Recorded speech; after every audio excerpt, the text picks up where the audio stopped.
Hello everyone and welcome to part number 2 of the Odino Milestone overview videos, where we go now over the second division that comes with the patch, Unternehmen Zentrum, the Warsaw Pact division coming with this. But before we jump in there, one big shout out to next weekend's Wano League Super Tournament.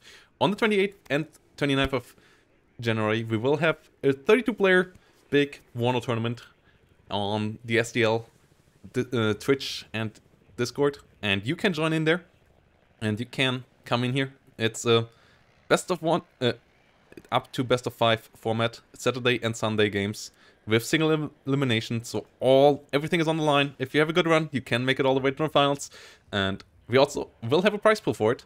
Once more, crowdfunded via Matcherino, where you also can help out via the claim code button up here to add prize pool for 25 cents to the prize pool without paying anything yourself. Or you could contribute money directly, currently at $8.55, but I am optimistic we will get that a lot higher than that.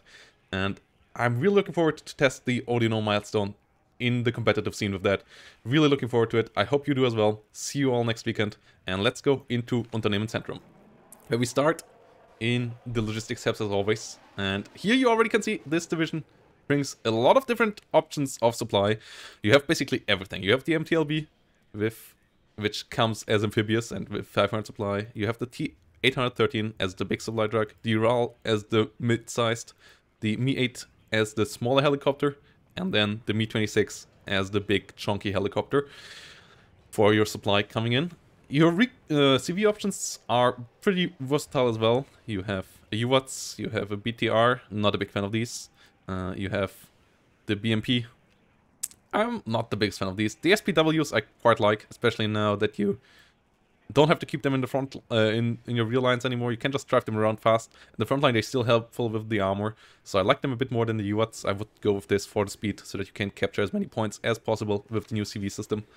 And then we have the infantry tab, where you have a lot of cool stuff. Starting with the Volkspolizeiführer, which comes in the new SPW, double MG, SPW PSH 20-point fast transport, also with amphibious characteristics, this lovely Hungarian truck. The leader itself, rather unspectacular, but really cheap. It also has the new security bonus, and helps out with that.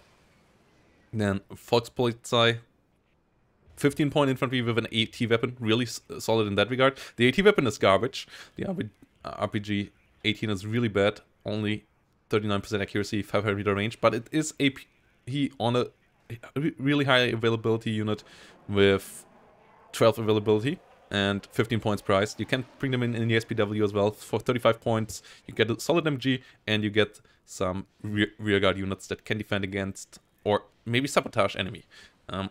That's the Volkspolizei here. And then you get all the different MG options and the grenade launchers, as the Soviets and East Germans help each other out here with equipment. SPG-9, recoilless rifle, still really good, especially thanks to its rate of fire.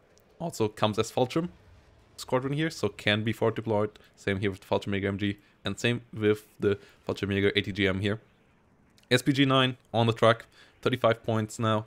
Yeah, still pretty solid, but yeah, still highly recommend taking this. These still deal good damage, but they're not quite as dirt cheap as before. The nerf is nice.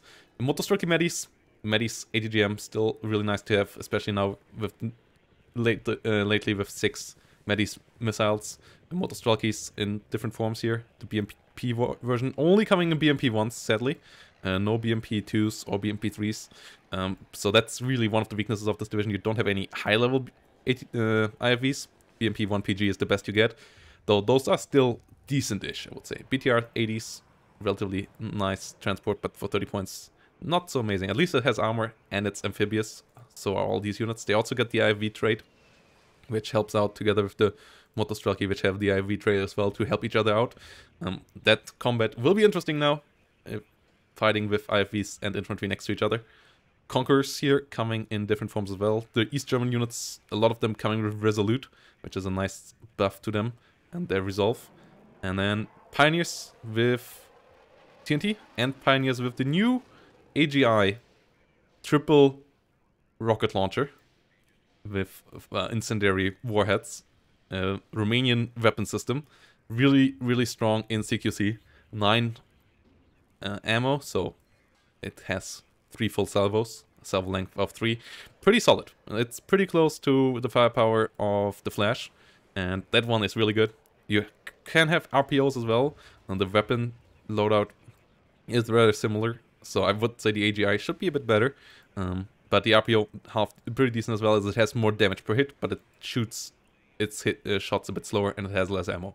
So yeah, we will have to test out which one of these are better. The Pioneers come with higher veterancy, so I would tend to them.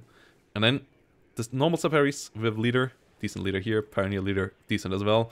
The Wachschützen leader, interesting because it has a Strela 2, which is a terrible weapon though. They also have the STG 900 41, so a new weapon system with them there. SPW PSH here as a transport once more.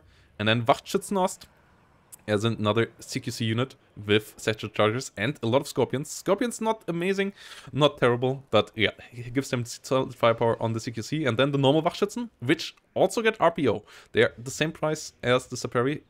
They come with much lower availability though, but they are better in firepower. They have 2 more hit points and they have 2 more rifles. So Saperi versus Wachschützen will be an interesting choice, which one you go for, or if you go for both, as you have a lot of choices in this deck in general. You also get the Modschützen here, the normal Modschützen and Modschützen in BMPs.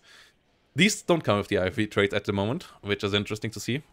Maybe the normal Modschützen will still get it, but Modschützen BTR don't get it. KDA Schützen on low, more of these, so they are not fully unique to the KDA division anymore. You get 2 cards of these here now, so you can go with the Manspire as well, but with the new reservist trait, they're way worse than before, especially with the special forces on the other side being a lot stronger. Panzerschützen, Panzerjäger and Modschützen SMG here, coming around in BMP ones as well. And then you get a lot of Fallschirmjägers, yeah, you get 2 cards of Fallschirmjägers. You get even more Fallschirmjäger Medis than in the 4th Modschützen division, which is nice to have. It's a really great unit. It also has the special forces trait now, so these are really scary. They might need to go up in price. At the moment, special forces units really, really good. Fallschirmjäger Medis, absolutely insane. Really strong unit. Highly recommend taking these. Artillery in this deck also has some interesting things. 2 cards of Buratinos. The new napalm version of the this rocket launcher, the BM-21 Mehrfach Raketenwerfer, and a Euro gun, so you get all the rockets. And then gun-wise, you have a lot of towed howitzers. And the new one here is the M46 130mm, D20s and D30s as well, and the SIS-3 gun as an artillery piece, which has an AT capability as well. Bodica coming around, still work in progress, as you can see the model there, but yeah, it's a nice unit here. A tank tab, you get some more CIS-2 guns as anti-tank, so you have CIS-3 and CIS-2 guns. CIS-2 gun obviously known from Steel Division as one of the best anti-tank guns there for the Soviets. Here, not so much. 50 years later, the anti-tank gun is quite outdated. 9 penetration, 1750 meter range, at least great accuracy and rate of fire. It's a deleter of light armored vehicles, but everything else it does do a little against.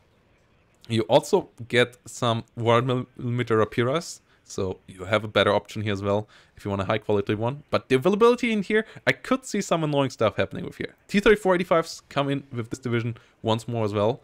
Obviously highly outdated in the Cold War era as well. And then you get a couple of other decent options here as well. Malyutka, T-55s, you are really limited in your cards here, but the options you get are pretty nice. T-55 spam into the AM1 or the normal classic A version, both decent tanks.